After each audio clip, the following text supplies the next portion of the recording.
Sir ఇక్కడ మన కోర్టులో చాలా సమస్యలు ఉన్నాయి. మా పరిధిలో బాగా అభివృద్ధిలో తీర్చి కొన్ని మాత్రమే ఉంటాయి. ఇంకా చాలా సమస్యలు, ముఖ్యంగా మన మహిళా సోదరులకు వాష్రూమ్ సమస్య గురించి సార్ ఈ విషయంలో కొంచెం నేను ప్రత్యేక తీసుకొని ఆ సమస్యలను పరిష్కరించడానికి ప్రత్యేకంగా ప్రార్థిస్తున్నాం సార్. అది మా పరిధిలో లేదు. ఏదో క్యాండిడేట్ అంటే మేము రూమ్ కేటాయించగలము, తర్వాత పార్కింగ్ అంటే తలదించగలం, కానీ వాష్రూమ్ ప్రొవైడ్ చేయాలంటే అది సమాధానం అయితే చాలా ఇబ్బంది పడుతున్నారు వాళ్ళు. ఈ విషయాన్ని మీరు దృష్టి పెట్టుకొని నా సమస్య పరిష్కరించవలసిందిగా చేయబోతున్నాను. మరొక సమస్య ద్వారా నేను అంటే బయట చేస్తూ అక్కడ ఇక్కడ కొన్ని కానీ మన దగ్గర కానీ కొన్ని నేను కోర్టు విజిట్ చేసినాను. అందరూ కూడా కోర్టు హాలలో డాక్టర్ బిఆర్ అంబేద్కర్ గారి ఫోటో ఉంటుంది.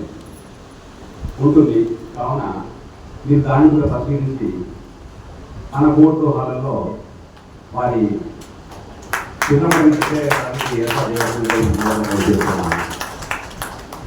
ఇప్పుడు చాలా విషయాలు అంబేద్కర్ గారు చాలా విషయాలు చాలా చెప్పారు. ప్రత్యేకంగా నేను చెప్పాల్సి లేదు. ఒకటే చెప్తాను మరొకసారి మీ అందరికీ ఆయన నిబంధనలు అవసరం. ఇప్పుడు మన ముఖ్య అతిథి అయిన మన ప్రధాన న్యాయమూర్తి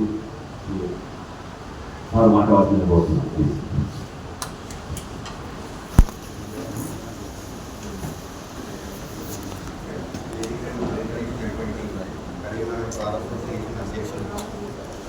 వారి బృందానికి, న్యాయమూర్తులు మరియు ఇక్కడ చేసినటువంటి న్యాయవాదులందరికీ కూడా 135వ జయంతి డాక్టర్ బిఆర్ అంబేద్కర్ గారి జయంతి శుభాకాంక్షలు. డాక్టర్ బిఆర్ అంబేద్కర్ గారు 1891 ఏప్రిల్ 14 జన్మించడం జరిగింది. సో ఇప్పుడు మీరు అందరూ గంటన్నర నుంచి మనం చూస్తున్నాం, అందరూ మీరు మాట్లాడారు ఆయన అంబేద్కర్ గారి గౌరవం గురించి. సో నేను మాట్లాడడానికి మీరేం గొడవలేదు, మరొకటి అందరూ కూడా. సో నాకు తెలిసిన కొన్ని విషయాలు నేను విస్మరించదలుచుకున్నాను. ఏంటంటే డాక్టర్ బిఆర్ అంబేద్కర్ గారు ఆ రోజున్న సామాజిక పరిస్థితుల్లో ఉండగా చదువుకోవాలన్న దీక్ష ఉన్నప్పటికీ కూడా అటువంటి అసమంజస పరిస్థితుల్లో తను చదవలేకపోయాడు. సో అవన్నింటినీ కూడా తన శక్తి యుక్తులతోటి అవన్నీ జయించి తను BA డిగ్రీ కంప్లీట్ చేశారు. కంప్లీట్ చేసిన తర్వాత కూడా బరోడా సంస్థానంలో ఆయనకు జాబ్ రావడం జరిగింది. ఆ జాబ్ జాయిన్ కావడం కంటే ముందు ఆ బరోడా రాజుగారు ముందు ఒక విన్నపం చేశాడు, నాకు ఇంకా చదువుకోవాలని ఉంది కాబట్టి నేను ఉన్నత చదువుకోవడానికి వెళ్తాను, ఏదైనా ఆర్థిక సహాయం చేయమంటే ఆ ఆర్థిక సహాయంతో తను అమెరికా వెళ్ళడం జరిగింది. 1 డిగ్రీ నుంచి చదవడానికి పంపిస్తే ఆయన ఛాయశక్తులా కృషి చేసి 2 డిగ్రీలు సంపాదించాడు. అది ఆయన యొక్క గొప్పతనం. దాని తర్వాత అమెరికా నుంచి తర్వాత లండన్ వెళ్ళాడు. అక్కడ సామాజిక శాస్త్రం, ఆర్థిక శాస్త్రం, న్యాయశాస్త్రాలు అన్నీ కూడా చదవడం జరిగింది.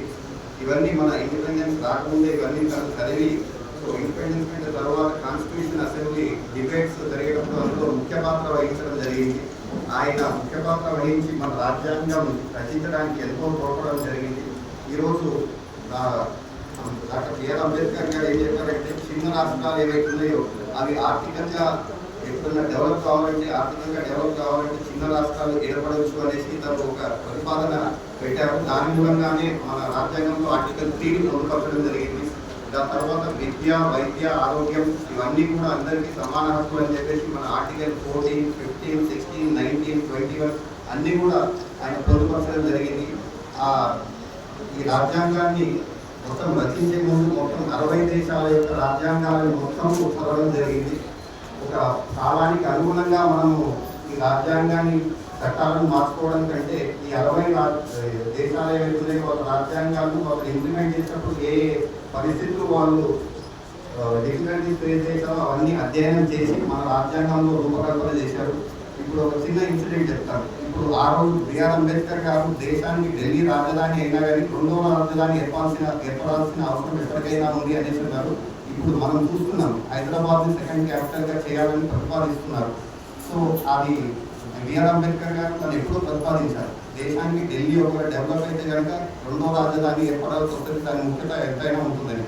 అదేవిధంగా ఈరోజు తను స్వాతంత్రం వచ్చిన తర్వాత first law minister of India అని ఉన్నప్పుడు మొత్తం మహిళలకు కూడా ఈ సమాన హక్కులు మగవాళ్ళతో కల్పించాలని చెప్పేసి ఆస్తి హక్కులు కల్పించాలని తను హిందూ కోడ్ బిల్లును ప్రతిపాదించడం జరిగింది. దాని ఆమోదం తెలపకపోవడం మూలంగా దాన్ని బాధ్యత వహిస్తూ ఆ రోజు ఉన్న లా మినిస్టర్గా తను రిజైన్ చేశారు.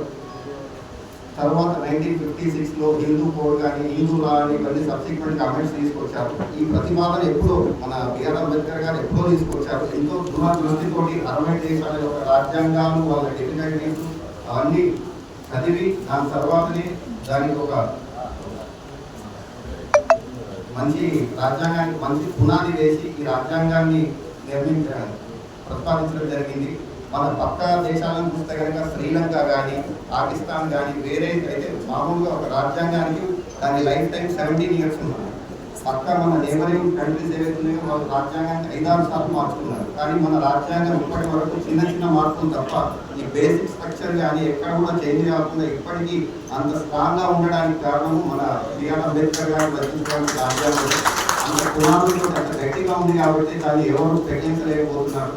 సో ఇప్పుడు మన అంబేద్కర్ గారి యొక్క మొత్తం మనం ప్రతి సంవత్సరం ఆయన జయంతి ఉత్సవాలను ఇవన్నీ జరుపుకోవడం కాదు, ఆయన ఆశయాలను కూడా మనం పాటించాల్సిన అవసరం ఉంది.